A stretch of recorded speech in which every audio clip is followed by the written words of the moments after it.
오래전 나주 마을에는 천연두가 번질 무렵 마을의 균형을 잡아주는 역할을 하는 한 할머니가 있었다. 이 할머니는 자신의 지혜로 마을 사람들의 두려움을 덜어주곤 했는데 그 해는 특히 심각했다. 농사철이 다가오고 있었고 사람들은 병마가 농사를 망쳐버릴까 걱정이 태산이었다. 할머니는 마을 사람들을 한데 모아놓고 천연두를 물리치기 위한 특별한 의식을 치르기로 결정했다. 의식은 모두들 익히 알고 있는 풍습에 따라야 했지만 임시방편이 아닌 할머니만의 독창적인 방법이 숨겨져 있었다. 의식이 시작되는 날 할머니는 손에 백바늘이라고 불리는 부적을 들고 나타났다. 그 부적은 할머니가 손수 만든 것으로 복을 빌기 위해 여러 색깔의 실로 정성껏 수놓은 것이었다. 부적에는 천연두신을 달래어 복을 빌자라는 문구가 자수로 새겨져 있었다. 할머니는 마을 한가운데 큰 화로를 준비하게 했고 그 주변에 모든 마을 사람들이 빙 둘러앉도록 했다. 불길이 타오르며 어둠을 밝혔고 마을 사람들은 모두 할머니가 시작할 노래를 기다렸다. 그 순간 할머니는 갑자기 숲으로 가서 신성한 잣나무 가지를 꺾어왔다. 그리고는 한 마리의 송아지 모양을 가지로 만들고 그것을 불 속에 던지며 부디 천연두신께서 우리의 간절한 염원을 들으소서라고 하며 주문을 외웠다. 불길 속에서 송아지 모양의 가지가 타들어가며 연기와 함께 하늘 올라가자 할머니는 부적을 불길 위로 높이 들어 올리며 노래를 부르기 시작했다. 그녀의 목소리는 낮고 평온에 나강한 에너지를 지니고 있었고 그것은 마을 사람들의 마음속 두려움을 달래주었다. 노래가 끝난 후 할머니는 그 부적을 조용히 불 속에 던졌다. 순간 화로에서는 엄청난 불꽃이 튀어올랐다. 이를 본 마을 사람들은 놀라움과 동시에 마음속 깊이 서광을 보았다. 할머니는 미소를 지으며 서서히 말하기 시작했다. 이제 곧 봄이 오면 신들의 가호로 우리의 농사는 번창할 것입니다. 천연두도 우리의 믿음으로 물러갈 터이니 두려워하지 마십시오. 한 달이 지나자 마을 사람들은 할머니의 말대로 천연두가 서서히 물러가는 것을 느낄 수 있었다. 그 방식이 과학적으로 설명될 수 없었지만 마을 사람들은 할머니의 지혜에 감사하며 나주 땅에서 풍년을 맞이하게 되었다. 이 이야기는 나주 민속신앙 중에서도 매우 독특한 전승으로 남아있으며 자연과 조화롭게 사는 것을 중시했던 그들의 삶의 방식을 잘 보여준다. 할머니가 사용한 부적과 미신적인 의식에는 어떤 마법도 없었지만 그들의 공동체를 하나로 묶고 희망을 주는 데에는 충분한 힘이 있었다. 두 번째 이야기. 옛날 옛적 화순 지역은 평화롭고 비옥한 땅으로 알려져 있었다. 사람들은 비옥한 토양과 맑은 물 덕분에 농업을 통해 번창하였고 이러한 풍요로움은 매년 불러오는 풍년 덕택이었다. 화순 사람들은 자신들의 터전이 신성하게 보호받고 있음을 알고 있었고 이것은 먼 옛날부터 전해 내려온 특별한 수호신 운주산의 신에게 감사함을 느꼈기 때문이었다. 운주산은 그 웅장한 자태로 화순을 감싸고 있었고 사람들은 이 산이 마치 거대한 용이 누워있는 형상이라고 여겼다. 그 전설에 따르면 아주 오랜 옛날 천상의 용이 인간 세상으로 내려와 화순을 지켜주었다고 했다. 용은 이 땅을 탐낸 이웃 부족들의 침입을 막아주고 가뭄이 들면 비를 불러 물을 대주었으며 전염병이 돌 때에는 사람들을 안전하게 보호해 주었다. 사람들은 이러한 이야기들을 할머니에게 또 할머니는 손자들에게 끊임없이 전해주었다. 운주산의 신은 자비로운 존재였지만 그를 존경하지 않는 자들에게는 결코 자비를 베풀지 않는 신이었다. 전설에는 한 번은 외지에서 온 한 이방인이 운주산의 신을 시험하려 했다는 이야기가 전해진다. 그 이방인은 신성한 산에 오르겠다고 도전하며 신이 정말 존재하는지 확인하고 싶어 했다. 마을 사람들은 이를 만류했으나 이방인은 그들의 충고를 듣지 않았다. 이방인은 산을 오르기 시작했고 첫날은 아무 일도 일어나지 않았다. 자신만만해진 이방인은 점점 더 깊이 산속으로 들어갔고 날이 지날수록 그의 행동은 더욱 대담해졌다. 그러나 셋째 날이 되자 갑자기 날씨가 급변하여 검은 구름이 몰려오더니 천둥 번개가 치고 비가 쏟아지기 시작했다. 이는 마치 신이 보내는 경고처럼 보였다. 이방인은 급히 산을 내려오려 했지만 길을 잃고 말았다. 비바람 속에서 정신을 잃은 채 그를 데리러 갔던 마을 사람들은 다음날 겨우 그를 찾을 수 있었다. 이방인은 점점 쇠약해져갔고 끝내 병상에서 이 사실을 모두 깨달았다.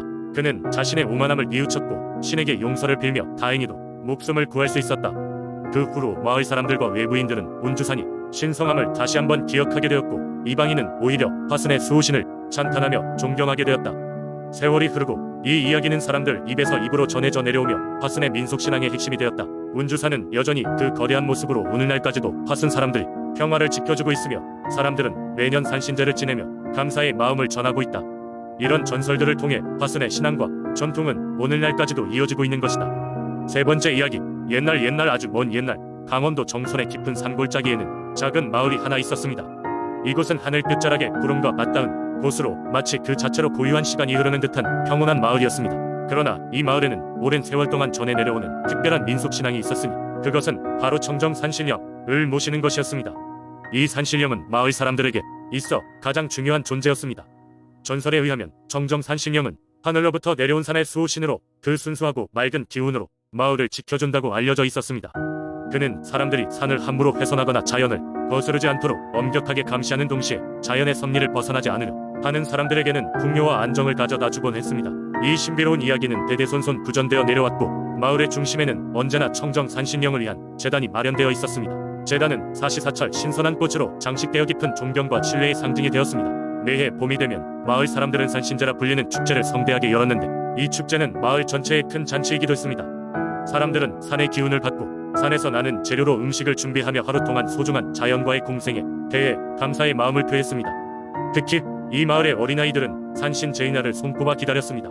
이날만큼은 부모님의 허락하에 일찍 일은 아침부터 산으로 향해 신령에게 드릴 꽃을 직접 거두었으며 마을 어른들은 아름답게 옷을 차려입고 제단 앞에서 조용한 기도를 드렸습니다. 아이들에게 있어 청정 산신령은 마치 마음속 친구와 같은 존재로 자리 잡았으며 그 친근한 마음은 성장하는 동안 자연과의 깊은 유대를 형성하는 데 중요한 역할을 했습니다. 그러던 어느 날 몇몇 탐욕스러운 외지인들이 마을에 들어와 풍부한 광물 자원을 탐내기 시작했습니다. 그들은 채굴을 해서 부유한 삶을 살 것이라며 마을 사람들을 설득하려고 했습니다. 그러나 마을 사람들은 이를 단번에 거절했습니다. 무엇보다 산신령에게 누가 될지 모른다는 두려움이 앞섰기 때문입니다.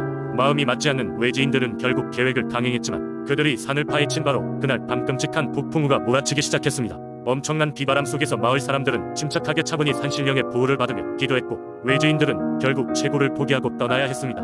그 사건 이후 마을 사람들은 더욱더 산신령의 힘을 믿게 되었고 자연의 엄격한 질서를 어기지 않는 것이 중요하다는 것을 가슴 깊이 새기게 되었습니다. 오늘날에도 이 작은 마을에서는 매년 산신제가 열리며 마을 사람들은 자연과 함께하는 삶의 고마움을 잊지 않기 위해 본신의 힘을 다해 산신령을 향한 존경과 경의를 표하고 있습니다. 청정 산신령 이야기는 그들의 역사가 되고 신념이 되어 마을 아이들의 가슴 속에 깊이 새겨지면서 마을의 숲속에는 언제나 그 전설 같은 푸른 기운이 감돌고 있습니다.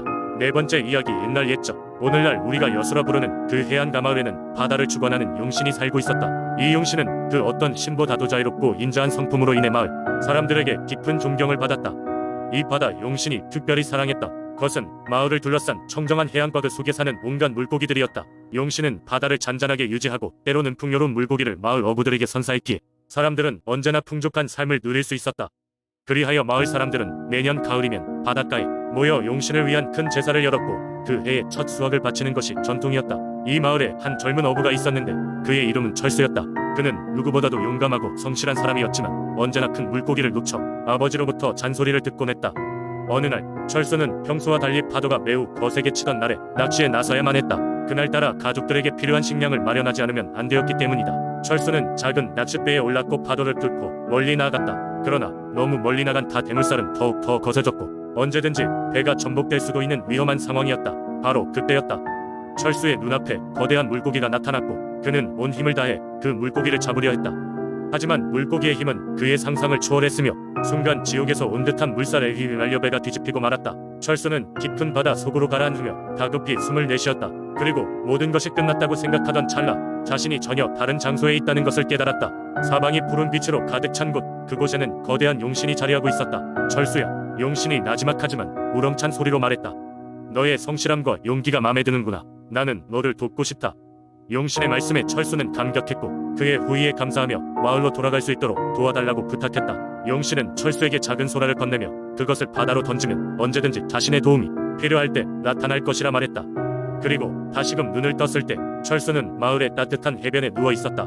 그제야 철수는 자신이 살았다는 것을 깨달았다. 철수는 그 후로도 마을 사람들과 함께 보통의 삶으로 돌아왔으나 더 이상 두려움을 느끼지 않았다. 바다에 나갈 때마다 용신의 소라를 가슴에 품고 언제 어디서든 용신의 보호를 믿었기 때문이다. 그리하여 그는 언제나 안전이 귀환하여 풍성한 어획보를 올리는 어부가 되었다. 이후 마을 사람들은 철수가 바다의 용신에게 받은 은혜를 세상에 널리 전하였고 그날 이후로 여수에서는 용신을 향한 제사가 더욱 성대해졌다고 한다. 오늘날까지도 여수 사람들은 매년 용신제를 열어 바다의 신령한 힘과 은혜에 감사하며 용신에게 기원을 드리며 풍족한 삶을 유지하고 있다.